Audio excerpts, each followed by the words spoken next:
ये है सोमनाथ मंदिर जी का पार्किंग, जहाँ सारी गाड़ियाँ खड़ी होती है। वो सामने सोमनाथ मंदिर नज़र आ रहा है ना। और ये है गवर्नमेंट ट्रांसपोर्ट डिपो, मतलब यहाँ से आपको आसपास जाने के लिए गवर्नमेंट की बस से जो है मिल जाती है। पूरा पार्किंग है सेफ।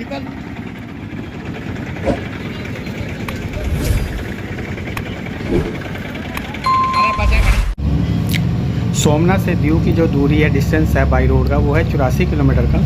और इसको कवर करने में, पहुंचने में 2 से ढाई घंटे लग जाते हैं। और नेशनल हाईवे 51 का जो है प्रयोग किया जाता है यहाँ तक पहुंचने के लिए। वैसे तो दीव में बहुत जगह हैं घूमने के लिए, लेकिन सबसे फेमस जगह हम आपको दिखाएंगे, जिसमें से दीव का किला होगा, गंगेश्वर टेम्पल होगा, और होगा नागांव बीच जो यहाँ का बहुत फेमस है, जहाँ से गुजरात के लोग अपना वीकेंड मनाने भी आते हैं। ये हैं दीव की रोड्स और कंस्ट्रक्शन में हैं, क्योंकि दीव को एक बहुत अच्छी सिटी बनाया जा रहा है पर्यटक के स्थल से। और यह एक केंद्र शासित प्रदेश है। तो चलो आपको आज दीव की सैर कराएंगे और शाम को हम वापस पहुंचेंगे सोमनाथ।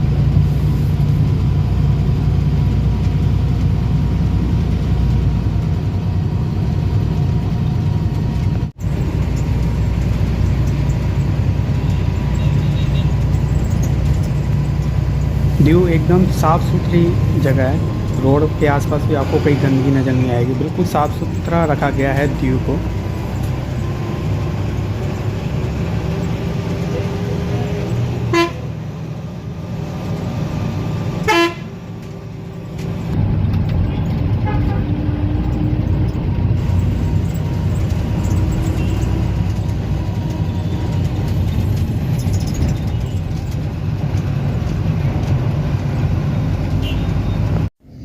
दीव में सबसे पहले लेके चलते हैं हम आपको दीव किला, यहाँ घुमाते हैं और पूरा घुमाएंगे और इसके इतिहास पे भी बताते हैं।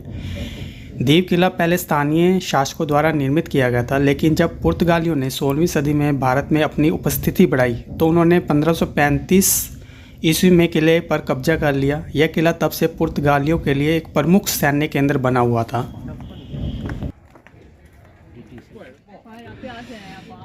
मतलब कि आप किले पे आकर कभी बोर नहीं हो सकते। पूरा समुंदर के चारों तरफ, 3 तरफ से घिरा हुआ है और एक तरफ से आने का रास्ता है। पुर्तगाली साम्राज्य ने इस किले का इस्तेमाल अपने व्यापारिक मार्गों की रक्षा के लिए किया, क्योंकि समुद्र से घिरे होने के कारण काफ़ी सुरक्षित माना जाता था। किले का निर्माण 16वीं सदी में पुर्तगाली साम्राज्य के द्वारा किया गया था और इसका डिजाइन यूरोपीय वास्तुकला का एक उदाहरण है देखने पर। दीव किले के निर्माण में पत्थरों का उपयोग किया गया था और यह किला समुद्र के किनारे स्थित होने के कारण समुद्री हमलों से बचने के लिए बहुत मजबूत होता था। कहाँ घूम रहे हो आज? प्राचीन किले पे आए हैं, दीव के हैं। दीव के। और यहाँ का व्यू इतना अच्छा है, ठंड हो रखी है। ठंड हो रखी है। किले की दीवार बिल्कुल समुद्र के पास। पुर्तगालियों ने इस किले पर अपना शासन 450 वर्षों तक बनाए रखा था। यह किला उनकी रक्षा प्रणाली का हिस्सा था। नहीं, खराब हो गया पत्थर, देखो ना, सारी रिपेयरिंग हो रही है। लेकिन किले में ये पत्थर दीवार की रिपेयरिंग चल रही है, जो काफ़ी पुराने हो चुके हैं। ये अंदर सारा किला इसी की सुरक्षा के लिए कॉरिडोर है, मतलब अंग्रेजों द्वारा बनाया गया। सरदार जी तुम उधर, ये हमारे देश की तोपें हैं जो खराब पड़ी हैं। ये आपस में लड़ने के लिए थे, राजाओं को टाइम पास करना था। तू भी आ गया, तू कैसे आ गया? पीछे आ गया। अरे अभी वो यहाँ के ऊपर वहाँ जाएंगे किले बने हुए। नाम लिख दो यहाँ पे। लिख दो क्या? नाम लिख दे। कैसे लिखा है? आपका नाम लिख दो। हाँ लिख। अंदर धूल लगी हुई है।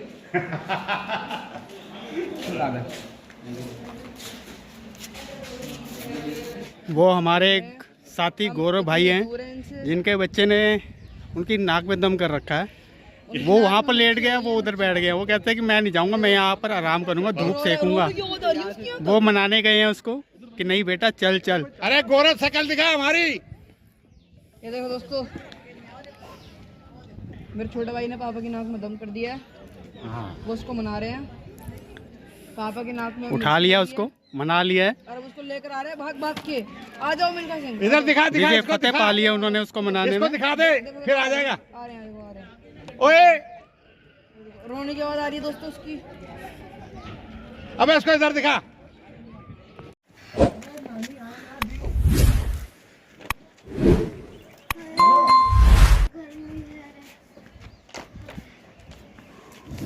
आज ये किला एक ऐतिहासिक स्थल और पर्यटकों के लिए आकर्षण का केंद्र बन चुका है। किले में कई महत्वपूर्ण संरचनाएं हैं जैसे चर्च, कैनन और पुराने गोदी भी हैं। यह किला एक प्रमुख ऐतिहासिक धरोहर स्थल के रूप में भारत और दुनिया भर के पर्यटकों को अपनी ओर आकर्षित कर रहा है।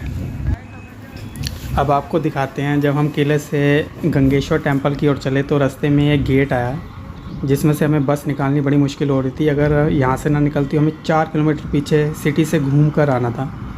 बड़ी मुश्किल से हमने यहाँ से बस को निकाला। आ गया आ गया आ गया आ गया आ गया, आ जाओ आ जाओ, निकल गया निकल गया निकल गया।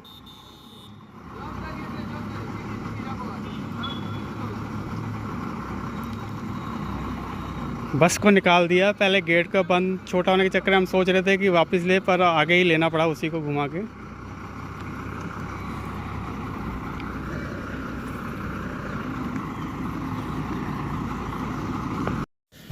जब हम किले से देखने के बाद चले तो गंगेश्वर टेम्पल की ओर, तो पूरा रास्ता जो था, जो हाईवे वहाँ तक का बना हुआ था, वो बिल्कुल समुद्र के किनारे किनारे बना हुआ था, जिससे वहाँ तक पहुँचने में एक अलग ही मज़ा आ रहा था। दृश्य देख के, एक तरफ सड़क, दूसरी तरफ समुंदर। गंगेश्वर महादेव मंदिर जो है वो मेन महादेव भगवान शिव को समर्पित है और ये पांडवों द्वारा बनाया गया था। यहाँ 5 शिवलिंग है जिनका जल अभिषेक समुद्र की लहरें आकर करती है और कहा जाता है 5000 साल से भी पुराना मंदिर है। महाशिवरात्रि पे यहाँ पर काफ़ी श्रद्धालुओं का इकट्ठ होता है। वैसे तो भोलेनाथ के, भगवान शिव के जितने भी मंदिर है सब शिवरात्रि पे फुल होते हैं, बहुत भीड़ होती है वहाँ पर दर्शन करने के लिए। यह जो समुंदर के बिल्कुल किनारे होने के कारण जो श्रद्धालुओं को अपनी ओर आकर्षित भी करता है। अब हम आपको इस मंदिर के अंदर लेके चलते हैं, क्योंकि ये पार्किंग के बाद एक गेट एंटर करके यहाँ से पैदल ही जाना पड़ेगा हमको। चलते हैं आगे और आपको दिखाते हैं और दर्शन कराते हैं उन शिवलिंगों के जिनका समुद्र आके अभिषेक करता है और ये पांडवों द्वारा बनाए गए थे। अगर वीडियो अच्छी लगी हो तो चैनल को सब्सक्राइब कर दीजिए, लाइक कर दीजिए, शेयर कर दीजिए और बने रहे हमारे साथ। गंगेश्वर महादेव टेम्पल, यहीं वो शिवलिंग है जहाँ पर समुद्र का पानी आता है, शिवलिंग पे चढ़ता है, फिर वापस चला जाता है। भाव दिन में कम होता है, रात में बढ़ जाता है।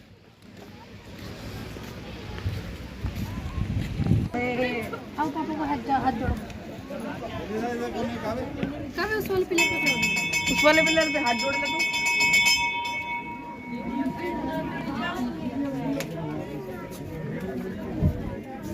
आजा आजा, नहाएगा, आजा नाले। नहा सकते हैं? हाँ नाले, ये वो नहाएगा, तू थोड़ा नहाएगा।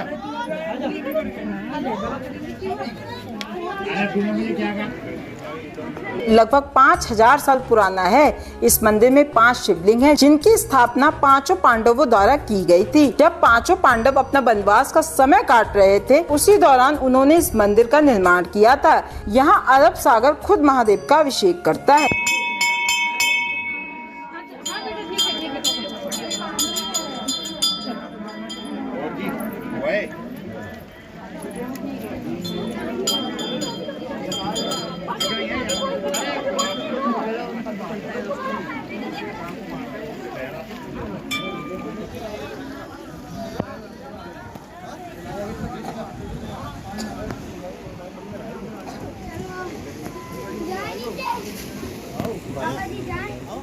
और अब है दीव का तीसरा पॉइंट, नगांव बीच, जो दीव में देखने लायक है।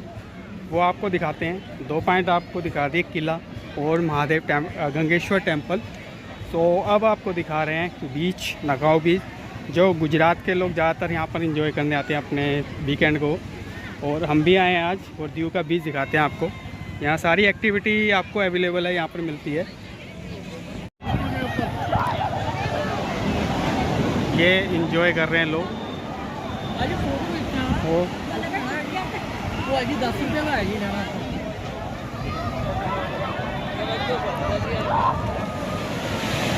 यात्रा पे आए हैं, सबको एंजॉय करा रहे हैं।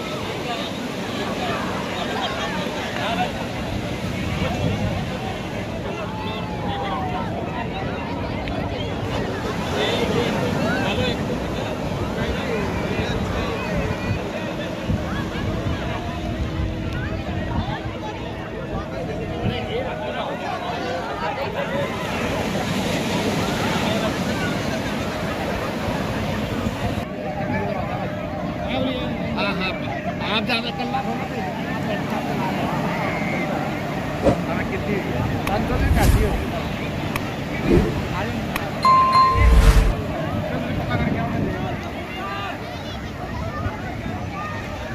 वो देखो जा रहे ना बैठ के। नहीं बड्डी बोर्ड पता कर दें, पर हेड 10 दिन अन्ना हो रहा है, चलने पे आ जाओ। मैं छन्नी लेके आऊँ तेरे पास।